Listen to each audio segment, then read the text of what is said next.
प्यारे विद्यार्थियों, आज की इस कड़ी में कार्यक्रम की शुरुआत में स्कूली शिक्षा विभाग जयपुर द्वारा स्वतंत्रता दिवस के अवसर पर विद्यार्थियों में संविधान के प्रति कर्तव्यों के प्रति विज्ञता प्रस्तुत करने हेतु संविधान के उद्देशिका व मौलिक कर्तव्यों का वाचन करने जा रहे हैं। मैं भागीरथ शास्त्री एवं साथिन अलका जी।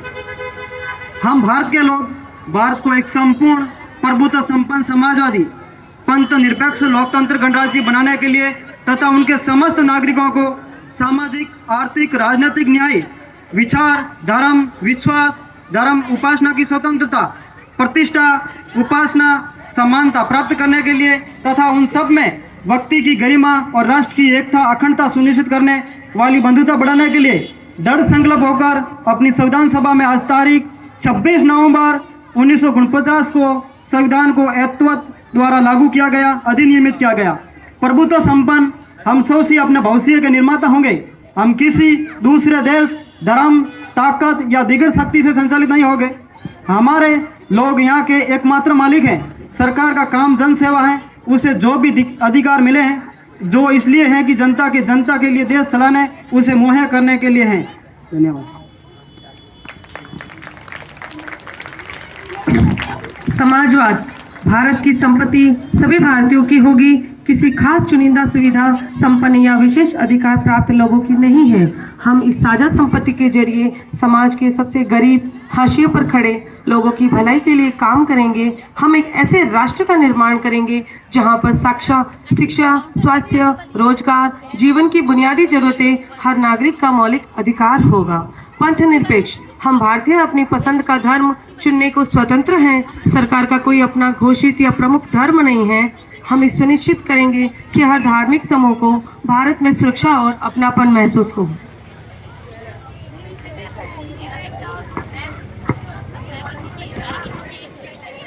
लोकतांत्रिक गणतंत्र हम भारतीयों को एहसास हो कि देश को गढ़ने में उसकी भी आवाज़ है।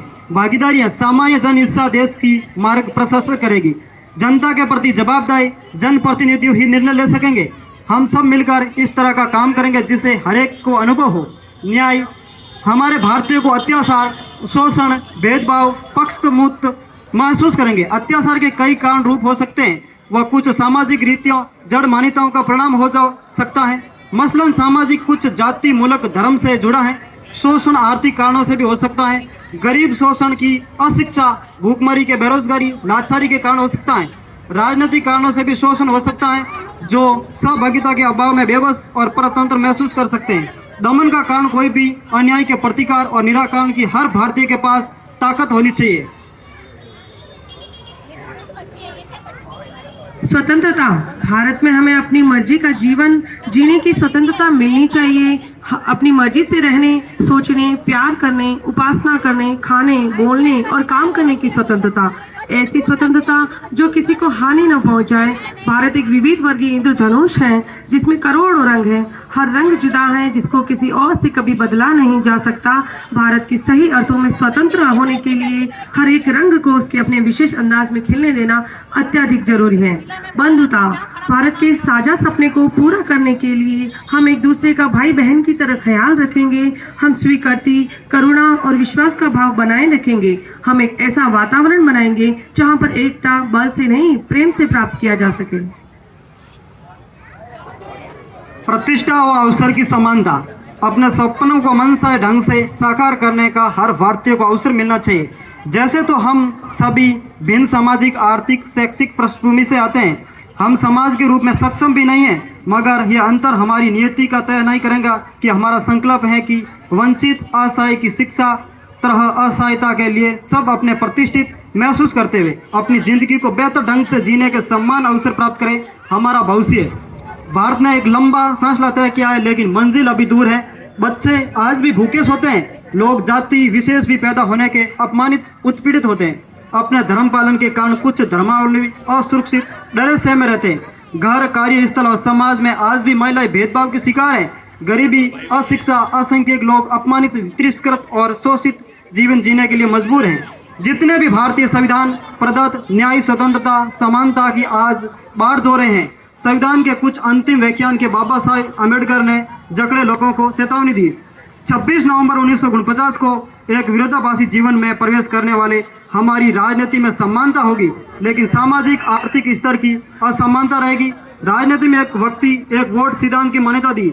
समानार्थी जीवन में हम सामाजिक आर्थिक संरचना के चलते एक व्यक्ति एक वोट के मूल्य पर बता रहे हैं। यदि लंबे समय से यह स्थिति रही तो जनता के लिए खतरा भी हो सकती है। विरोधाभास को यथासंभव जल्दी से जल्दी करना होगा, अन्यथा असमानता के शिकार राजनीतिक जनतंत्र की संरचना को ध्वस्त करेंगे। हेलो हम भारत के लोग यह संविधान हमें आपको सौंपते हैं। यह हमारे सहज बोध, सामूहिक विवेक और आकांक्षाओं का नतीजा है। यह किसी से मिला उपहार या अनुदान नहीं है। यह कोई नया रहस्य उद्घाटन भी नहीं है। संविधान देश के किसी वर्ग विशेष द्वारा रचा हुआ नहीं है। इसे बनाने में सभी आयु, धर्म, जाति, लिंग, क्षेत्र, भाषा, शिक्षा के लोग शामिल हैं और यह समान रूप से हम सबका है। हम एक ऐसे भारत का निर्माण करेंगे। अतः अब हमारी बारी है। हमारा इस देश के लिए संकल्प जो होना चाहिए वो मैं कुछ इस शब्दों में बयां करूंगी। महात्मा गांधी ने हमें सिखाया है कि हर बदलाव की शुरुआत खुद से होती है। यदि हम भारत को संविधान के रास्ते पर रखना चाहते हैं तो हम पहला जरूरी कदम यह होगा कि हम संवैधानिक मूल्यों को खुद अंगीकार करें। हम खुद से और देशवासियों से यह प्रतिज्ञा करते हैं कि हम भय से नहीं प्रेम से परिचालित होंगे। हम अन्य जन को आनंद और आज़ादी दिलाने में गर्व और खुशी महसूस करेंगे, न कि उन पर अधिकार जताकर खुश होंगे। हम अपनी भिन्नताओं का जश्न मनाएंगे और उससे अपनी आपसी समझ बढ़ाएंगे, न कि उन पर भयवश प्रहार करेंगे। हम सबको अपना परिवार मानेंगे, प्यार, स्वीकृति और धैर्य से सबको अपनाएंगे। हम हर व्यक्ति की गरिमा की कद्र करेंगे, उसके पक्ष में खड़े होंगे। हम कभी किसी व्यक्ति को ऊंच नीच की नज़र से नहीं देखेंगे। जन, धर्म, आस्था, जाति, लिंग, भाषा, शिक्षा, व्यवस्था, शारीरिक बनावट के आधार पर भेदभाव भी नहीं करेंगे। दूसरों की निंदा, अवमानना की बजाय उन्हें बिना शर्त समझेंगे और उन्हें खुशी से अपनाएंगे। हम अभिव्यक्ति के अधिकार का संरक्षण करेंगे और हम उनसे कितने भी असहमत क्यों न हो, हम भारत के लोग, हम संविधान की कल्पना का भारत का निर्माण करेंगे। धन्यवाद बहुत बहुत।